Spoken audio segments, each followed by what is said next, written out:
पिता टेस्टिफाई कर चुके हैं और वो डॉक्टर है। वो इनके पिता है, इसलिए इनकी बात का विश्वास नहीं किया जा सकता। डॉक्टर चौधरी, आप वहां थे उस वक्त? आपने ऋषभ को एग्जामिन किया था? हाँ, उसको बहुत बुरी तरह से हैंडल किया गया था। तो फिर यही बात आपको कोर्ट में कहने में क्यों? नहीं रंजीत, कोर्ट में कहना तो बहुत मुश्किल है, और वो भी एक फेलो डॉक्टर के खिलाफ गवाही देना तो। आपकी फेलो डॉक्टर? इसी दौरान रंजीत ने तय किया कि वो पूरी मेडिकल कम्युनिटी और महत्वपूर्ण हस्तियों से मदद की अपील करेगा। तकरीबन सभी डॉक्टरों ने अपने साथी डॉक्टर के खिलाफ गवाही देने से इनकार कर दिया। They'll have to own up. देखो, ग्रीनफील्ड्स के मालिक डॉक्टर मिश्रा मेरे पर्सनल फ्रेंड हैं। तो उनको बच्चों को मारने की आजादी है क्या? लोगों की जान से खेलने की आजादी है? देखो, हमारी सिंपैथीज आपके साथ हैं। आपकी सिंपैथीज नहीं चाहिए हमें। आप एक बात बताएंगे मिस्टर माथुर, ऋषभ माथुर के दिमाग के अलावा उनके शरीर के कौन से हिस्से काम कर रहे हैं? I mean liver, lungs, kidney. आप अजीब उल्टी बात कर रहे हैं। Your Lordship, brain is the central organ of the body, जो कि बाकी सब पार्ट्स को कंट्रोल करता है। मेरा बेटा चल नहीं सकता, खड़ा नहीं हो सकता, बात नहीं कर सकता। आप पूछ रहे हैं उसके जिस्म के बाकी हिस्से काम करते हैं या नहीं? हाँ, ये सच है कि उसके जिस्म के कुछ हिस्से काम कर रहे हैं। लॉर्डशिप, मिस्टर माथुर के स्टेटमेंट अदालत में रिकॉर्ड किए जाएं कि उनके बेटे के जिस्म के कुछ हिस्से काम कर रहे हैं। इस किस्म के कोई भी स्टेटमेंट्स दर्ज नहीं किए जाएंगे। इनका कंपेंसेशन केस से कोई ताल्लुक नहीं है। मिस्टर माथुर, आपको पता है कि ग्रीनफील्ड के डॉक्टरों की लापरवाही की वजह से आपके बेटे की हालत हुई, तो फिर आप वहां पर क्यों गए? आपने उसे 1.5 साल तक वहां पर क्यों रखा?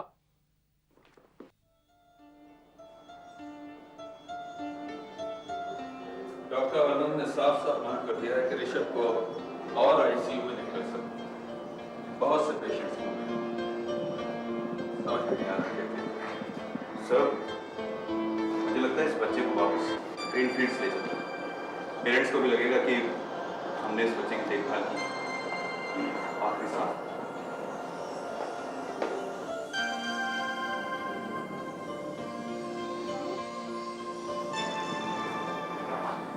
Hello mister Mathur. Mister Mathur ऐसा करते हैं कि ऋषभ को ग्रीनफील्ड वापस ले चलते हैं। हम हैं ना, हम कोई ना कोई इलाज ढूंढ निकालेंगे। देखो बेटा, सोचो मत, वक्त बहुत कम है, उसे डॉक्टरी केयर की जरूरत है।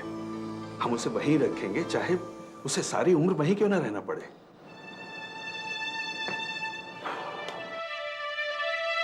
ऋषभ को वापस ग्रीनफील्ड्स ले जाया गया। अगले 4 महीने उसकी हालत काफी गंभीर रही। वो एक जिंदा लाश बन गया था। ना तो अपने जिस्म का कोई भी हिस्सा हिला पाता था और ना ही किसी को पहचान पाता था, सोनिया तक को नहीं। डॉक्टर मिश्रा, इसके रिएक्शंस बहुत वीक हैं। मैं ये भी नहीं जानती कि ये मुझे पहचान भी पाएगा कि नहीं। इतनी स्लो रिकवरी होगी। मिसेस माथुर, ऋषभ के इम्प्रूवमेंट में अब ज्यादा गुंजाइश नहीं है। डॉक्टरों के जवाब दे देने के बावजूद अगले चंद महीनों में ऋषभ की हालत में सुधार होना शुरू हुआ।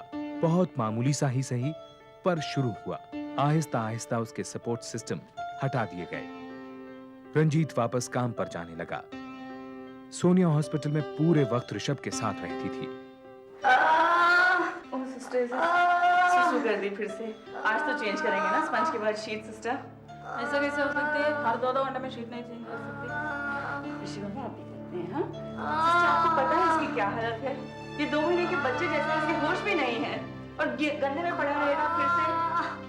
ऋषि बाबा भी ठीक करते हैं। सिस्टर आज प्लीज चेंज कराइए शीट। इतना खाया ला तो अपने घर से ला दो शीट।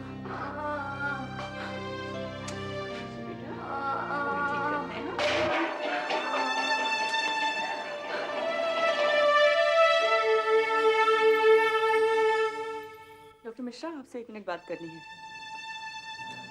यस, बोलिए। आपका स्टाफ कुछ ज्यादा ही बदतमीजी से पेश आ रहा है मुझे।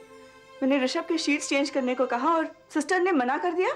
मिसेस माथुर, मैं अपने स्टाफ के बारे में एक लफ्ज भी सुनना पसंद नहीं करता। वो पूरी तरह से आपको कोऑपरेट कर रहे हैं। ठीक है, आपके बच्चे की तबीयत ठीक नहीं है, आप भी दिमागी तौर से परेशान हैं, लेकिन हमारी भी लिमिटेशंस हैं। लेकिन उसे थोड़ा तो आराम मिलना चाहिए कि नहीं?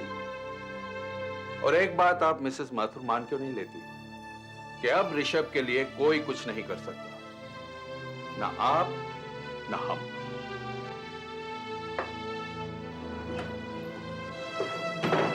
हाय ऋषभ कैसा है?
आपकी बच्ची कब से ऐसी है?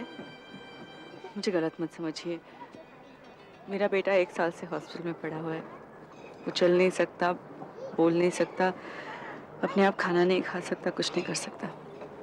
देखिए, हमारी ज्योत्सना बचपन से ही ऐसी थी। जब वो काफ़ी छोटी थी तभी से हमने उसको एक अच्छे थेरेपिस्ट को दिखाया। आप क्यों नहीं अपने बेटे को एक अच्छे थेरेपिस्ट को दिखाती? वो ज़रूर ठीक हो जाएगा। सॉरी मिसेस माथुर, हम किसी आउटसाइडर को अलाउ नहीं करते।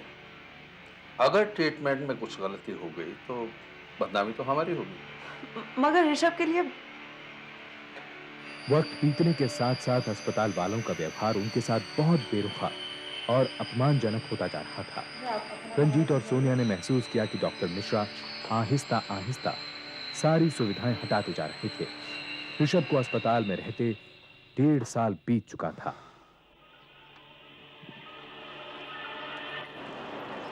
डैडी अब और बर्दाश्त नहीं होगा। हॉस्पिटल वालों का एटीट्यूड दिन पर दिन खराब होता जा रहा है। रंजीत, ऋषभ को घर ले आओ। घर तो ले आए डैडी, लेकिन खर्चा कौन उठाएगा? सोनिया कब तक ऋषभ को संभालेगी? और पता नहीं कब डॉक्टर की जरूरत पड़ जाए। तो कर क्या सकते हैं? They are very powerful. पहले तो उन्होंने ऋषभ का यह हाल कर दिया, फिर उसकी देखरेख के नाम पर हमें यहाँ 1.5 साल से रखकर अपना मोहताज बना रखा है। रोज हमें इल ट्रीट करते हैं और हम कुछ नहीं कर सकते। कुछ करना चाहते हो तो केस करो उन पर। अपने पिता की राय मानकर रंजीत ने कोर्ट में जाने का फैसला कर लिया। पूछताछ करने पर उसे राघवपुरी के बारे में मालूम चला, जो इस तरह के मुकदमों के लिए बहुत मशहूर थे। रंजीत, वो बेटा, मैं जानता हूं कि बहुत बड़ी ताकतें हमारे खिलाफ काम करेंगी, और फिर ये ऋषभ की बीमारी जो है, ये भी तुम्हारे लिए बहुत सी ज़हनी प्रॉब्लम खड़ी कर सकती है। लेकिन इसके बावजूद हमें डटे रहना है। यही बीमारी तुम्हारी बहुत बड़ी ताकत बन सकती है। अच्छा पुरी साहब, एक बात बताइए। पूछो। आप कह रहे थे कि हम नेशनल कंज्यूमर्स फोरम में एक केस फाइल करेंगे। हाँ, लेकिन हमें तो बार बार यही बताया गया कि डॉक्टर्स कंज्यूमर प्रोटेक्शन एक्ट के अंदर आते ही नहीं है। देखो रंजीत, तुम मुझे सिर्फ हॉस्पिटल के रिकॉर्ड्स ला दो, उसके बाद मेरा काम शुरू होता है। ये केस हम नेशनल कंज्यूमर फोरम में ही दाखिल करेंगे और वहीं से जीतेंगे। जी ठीक है। मिस्टर माथुर, सुना है आपने हमारे अगेंस्ट केस फाइल किया है? जी। मिस्टर माथुर, प्रेजेंट सर्कमस्टांसेस में बच्चे की देखभाल करना हमारी जिम्मेदारी नहीं है। आप अभी हॉस्पिटल खाली कर दीजिए। लेकिन आपने तो वादा किया था जिंदगी भर उसे संभालेंगे। वो ज़बानी वायदों की कोई कीमत नहीं होती मिस्टर माथुर। हम चाहेंगे कि आप अभी इसी वक्त रूम खाली करें। डॉक्टर मिश्रा, ऋषभ को बुखार है। आप जा सकते हैं।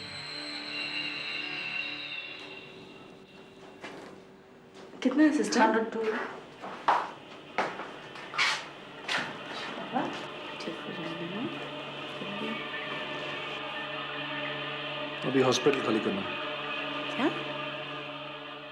देखिए, जब तक आप डिस्चार्ज स्लिप और केस की हिस्ट्री शीट नहीं देंगे, मैं यहाँ से हिलने वाला भी नहीं। अपने वकील से पूछे बिना हम आपको कुछ नहीं दे सकते। मेरे पिताजी भी डॉक्टर हैं, मुझे मालूम है पेशेंट्स के क्या राइट्स हैं। सारे डॉक्यूमेंट ओरिजिनल में चाहिए मुझे अभी। भिंगरा, इन्हें स्लिप दे दो।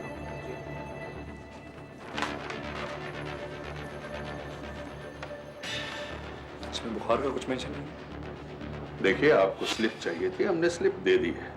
अब पेशेंट को बुखार है या नहीं, मेरा ख्याल है हम बेहतर रहेंगे। I won't get away with this. Case करेंगे, कोर्ट जाएंगे। राघव पुरी ने ऋषभ का मुकदमा लड़ने का फैसला कर लिया। हालांकि उस वक्त डॉक्टर्स कंज्यूमर्स एक्ट के तहत नहीं आते थे, लेकिन राघव पुरी को यकीन था कि सुप्रीम कोर्ट में चल रहा एक अन्य मुकदमा इस सच्चाई को बदल देगा, और हुआ भी वही। 1995 में सुप्रीम कोर्ट के आदेश से डॉक्टर्स भी कंज्यूमर एक्ट का हिस्सा बन गए। ऋषभ का केस डॉक्टरी लापरवाही यानी मेडिकल नेग्लिजेंस का पहला मुकदमा था, जिसे नेशनल कंज्यूमर कोर्ट ने स्वीकार किया। जिस डॉक्टर ने इंजेक्शन प्रिस्क्राइब किया वो यहाँ नहीं है। जिस डॉक्टर ने कार्डियक अरेस्ट के बाद ऋषभ को रिवाइव किया वो भी यहाँ नहीं है। और वो नर्स जिसने उस रात गलत इंजेक्शन लगाया वो भी आज कोर्ट में नहीं है, जबकि वो अभी भी आपके हॉस्पिटल में काम कर रही है। जी। आपके मुताबिक उसकी परफॉर्मेंस कैसी है? Very competent. बस जरा ऋषभ के केस में गड़बड़ आ गई। दरअसल ऋषभ को क्लोरोक्विन सिरप दिया जा रहा था। क्लोरोक्विन सिरप और क्लोरोक्विन इंजेक्शन में थोड़ा सा वो कंफ्यूज कर गए। जो नर्स सिरप और इंजेक्शन में कंफ्यूज हो जाती है उसे आप कॉम्पिटेंट कहते हैं doctor Mishra? Maria Menezes 10th class भी पास नहीं है, और जिस नर्सिंग इंस्टीट्यूट से उसने ट्रेनिंग ली है वो इंस्टीट्यूट एक रिकॉग्नाइज्ड इंस्टीट्यूट नहीं है, योर लॉर्डशिप। डॉक्टर मिश्रा, आपने इस नर्स के खिलाफ एक्शन क्यों नहीं लिया? एक्शन? जरा सी गलती के लिए एक्शन? जरा सी गलती? उस नर्स की वजह से मेरे बच्चे को कार्डियक अरेस्ट हो गया। आप कह रहे हैं छोटी सी गलती? मेरा बच्चा कार्डियक अरेस्ट के बाद भी बच सकता था अगर उसके दिमाग को ऑक्सीजन सही वक्त पर मिल जाती। उसे रिवाइव करने में बहुत देर की गई, योर लॉर्डशिप। उसे रिवाइव करने में कोई देर नहीं की गई। जी हुई थी। डॉक्टर ढींगरा को कमरे में पहुंचते पहुंचते 7 मिनट लग गए थे। अगर डॉक्टर ढींगरा को 7 मिनट लगते, योर लॉर्डशिप, तो बच्चा बच ही नहीं सकता था, क्योंकि मेडिकल रिसर्च ये प्रूव कर चुकी है कि किसी बच्चे के ब्रेन को कार्डियक अरेस्ट के बाद अगर 3.5 मिनट तक ऑक्सीजन ना मिले तो उसे बचाया नहीं जा सकता। जबकि मैं वहां पहुंचा तो उसे रिवाइव किया जा चुका था। लेकिन योर लॉर्डशिप, बच्चे का ब्रेन डैमेज नहीं हुआ था। अच्छा, लेकिन डॉक्टर मिश्रा आपकी रिपोर्ट में लिखा है कि बच्चा डिसेरेब्रेट पोजीशन में था, यानी कि उसके हाथ पैर सिकड़े हुए थे जैसे मां के पेट में होता है। डॉक्टर मिश्रा, ऐसा किस वक्त होता है? जब दिमाग को खून की सप्लाई ठीक से न पहुंचे या फिर ब्रेन को ऑक्सीजन न मिले। और जब ब्रेन को ऑक्सीजन न पहुंचे तब क्या होता है डॉक्टर मिश्रा? तब ब्रेन सेल्स डैमेज हो सकते हैं। ठीक वैसे ही जैसे ऋषभ के ब्रेन सेल्स डैमेज हुए हैं ऑक्सीजन ना मिलने की वजह से। अगले 1 साल तक मुकदमा चलता रहा। राघव पुरी ने ऋषभ की तरफ से 28 लाख रुपए के हर्जाने का दावा किया।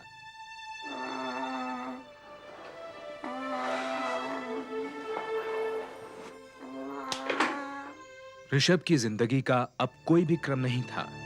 वो रात रात भर जागता रहता। सोनिया और रंजीत उसकी देखभाल बारी बारी से किया करते थे। तमाम किस्म की थेरेपीज भी ऋषभ को कोई लाभ नहीं पहुंचा पा रही थी। वो अपनी जिंदगी के कीमती 1.5 साल ग्रीन फील्ड्स के बिस्तर पर पड़े पड़े गंवा चुका था।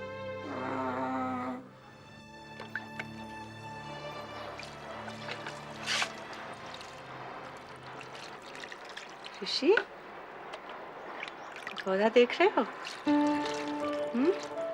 थोड़े दिन के बाद थोड़ा और बड़ा हो जाएगा, इसमें फूल आएंगे। तुम देखोगे ना उसको?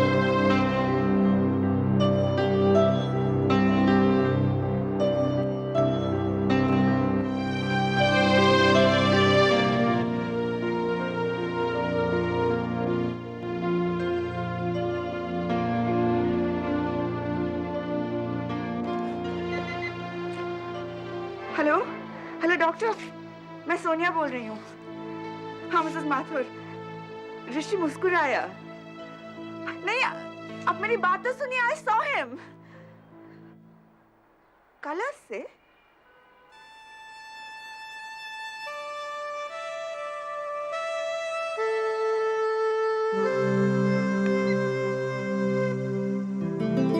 सोनिया जान गई कि चमकदार तेज रंग देखकर ऋषभ रिएक्ट करता है। उसने ये भी पता कर लिया कि सबसे ज्यादा रंग बिरंगे फूल कार्नेशन के होते हैं, जो बहुत दिनों तक ताजे भी बने रहते हैं। उसने अपने घर की छत पर कार्नेशन के गमले लगाने शुरू कर दिए। आखिरकार उसे अपने बेटे के दिमाग के बंद झरोकों से झांकती रोशनी की एक किरण नजर आ ही गई। योर लॉर्डशिप, इनके हर्जाने की रकम 28 लाख रुपया एकदम गलत है। इसका अंदाजा उन तमाम एनजीओ का है जो क्वालिफाइड डॉक्टर नहीं है। इसको उन्होंने कुछ ज्यादा बड़ा चढ़ा कर बताया। डॉक्टर मिश्रा, आप एक क्वालिफाइड डॉक्टर हैं, क्या आप ये बताएंगे कि वो बच्चा कभी चल सकेगा? मैंने बच्चे को काफी देर से देखा नहीं है, इसलिए मैं कुछ कह नहीं सकता। क्या वो बच्चा कभी बात कर सकेगा? मैं नहीं जानता।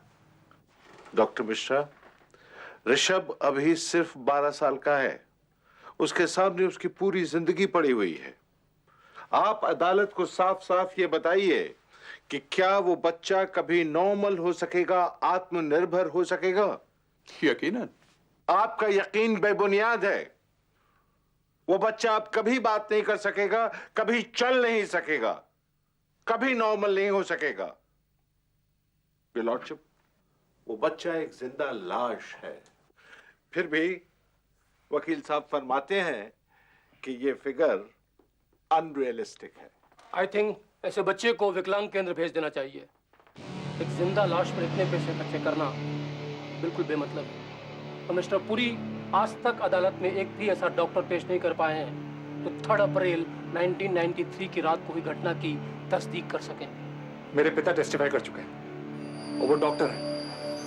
वो इनके पिता है, इसलिए उनकी बात का विश्वास नहीं किया जा सकता। डॉक्टर चौधरी, आप वहां थे उस वक्त? आपने ऋषभ को एग्जामिन किया था? हाँ, उसको बहुत बुरी तरह से हैंडल किया गया था। तो फिर यही बात आपको कोर्ट में कहने में क्यों? नहीं रंजीत, कोर्ट में कहना तो बहुत मुश्किल है, और वो भी एक फेलो डॉक्टर के खिलाफ गवाही देना तो। आपके फेलो डॉक्टर? इसी दौरान रंजीत ने तय किया कि वो पूरी मेडिकल कम्युनिटी और महत्वपूर्ण हस्तियों से मदद की अपील करेगा। तकरीबन सभी डॉक्टरों ने अपने साथी डॉक्टर के खिलाफ गवाही देने से इनकार कर दिया। They'll have to own up. देखो, ग्रीनफील्ड्स के मालिक डॉक्टर मिश्रा मेरे पर्सनल फ्रेंड हैं। तो उनको बच्चों को मारने की आजादी है क्या? लोगों की जान से खेलने की आजादी है? देखो, हमारी सिंपैथीज आपके साथ हैं। आपकी सिंपैथीज नहीं चाहिए हमें। आप एक बात बताएंगे मिस्टर माथुर, ऋषभ माथुर के दिमाग के अलावा उनके शरीर के कौन से हिस्से काम कर रहे हैं? I mean liver, lungs, kidney. आप अजीब उल्टी बात कर रहे हैं। Your Lordship, brain is the central organ of the body, जो कि बाकी सब पार्ट्स को कंट्रोल करता है। मेरा बेटा चल नहीं सकता, खड़ा नहीं हो सकता, बात नहीं कर सकता। आप पूछ रहे हैं उसके जिस्म के बाकी हिस्से काम करते हैं या नहीं? हाँ, ये सच है कि उसके जिस्म के कुछ हिस्से काम कर रहे हैं। लॉर्डशिप, मिस्टर माथुर के स्टेटमेंट अदालत में रिकॉर्ड किए जाएं कि उनके बेटे के जिस्म के कुछ हिस्से काम कर रहे हैं। इस किस्म के कोई भी स्टेटमेंट्स दर्ज नहीं किए जाएंगे। इनका कंपेंसेशन केस से कोई ताल्लुक नहीं है। मिस्टर माथुर, आपको पता है कि ग्रीनफील्ड के डॉक्टरों की लापरवाही की वजह से आपके बेटे की हालत हुई, तो फिर आप वहां पर क्यों गए? आपने उसे 1.5 साल तक वहां पर क्यों रखा? Your Lordship, we couldn't stop hoping. Doctor Anand ने भी जवाब दे दिया था। तो क्या हम ऋषभ को वहीं मरने को छोड़ देते? ऐसे हालात में डॉक्टर मिश्रा का ऑफर आया तो हमें लगा शायद वाकई उन्हें अपनी गलती का एहसास हुआ। शायद सचमुच वो हमारी मदद करना चाहते हैं। इस ऑफर के पीछे उनका क्या मकसद था हम समझ नहीं पाए। डॉक्टर मिश्रा का ऑफर हमारे लिए आखिरी उम्मीद थी, ऋषभ के लिए आखिरी उम्मीद थी। और आपने उन्हें एक पैसा भी नहीं दिया तो अपने बेटे को 1.5 साल तक ग्रीनफील्ड हॉस्पिटल में रखा। 1 मिनट, मैंने इनसे बिल मांगा था योर लॉर्डशिप, लेकिन उन्होंने कभी बिल दिया ही नहीं। डिस्चार्ज के वक्त भी मैंने उनसे बिल मांगे तो बोले कि 2 दिन में आपको बिल भेज देंगे। उसके बाद भी मैं फोन करता रहा लेकिन उन्होंने बिल ही नहीं दिया। योर लॉर्डशिप, मिस्टर माथुर ने ग्रीनफील्ड हॉस्पिटल की सर्विसेज का कोई पेमेंट नहीं किया, इसलिए कंज्यूमर प्रोटेक्शन एक्ट के तहत उन्हें इस अदालत में मुकदमा दायर करने का कोई हक नहीं है। ये लॉर्डशिप, जब ऋषभ को हॉस्पिटल में एडमिट कराया था तो वो बीमार था, लेकिन हंसता था, बात करता था, अपनी तकलीफ बता सकता था। वहां इन्होंने उसका इलाज किया और अब वो जिंदा होकर भी जिंदा नहीं है, कुछ महसूस नहीं कर पाता। हमारा सब कुछ उजाड़ कर भी इन लोगों को शर्म नहीं आ रही है, और हम लोगों से इस तरह के सवाल किए जा रहे हैं।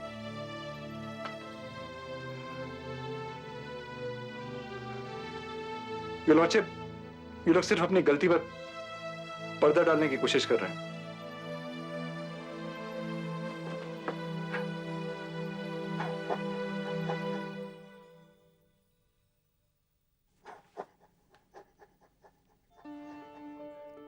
ये अदालत इस नतीजे पर पहुंची है कि जस्टिस नाथ के मुताबिक नर्स मारिया मेनेजेस और डॉक्टर ठींगरा ने अपना फर्ज बहुत ही गैर जिम्मेदाराना ढंग से निभाया। डॉक्टरों की लापरवाही के इस मुकदमे में उन्होंने आज तक के सबसे अधिक मुआवजे के आदेश दिए। ऋषभ माथुर को 12.5 लाख और उसके माता पिता को अस्पताल की लापरवाही की वजह से पैदा हुई दिमागी तकलीफ के लिए 5 लाख रुपए। ग्रीनफील्ड्स ने यह हर्जाना देने से इनकार कर दिया।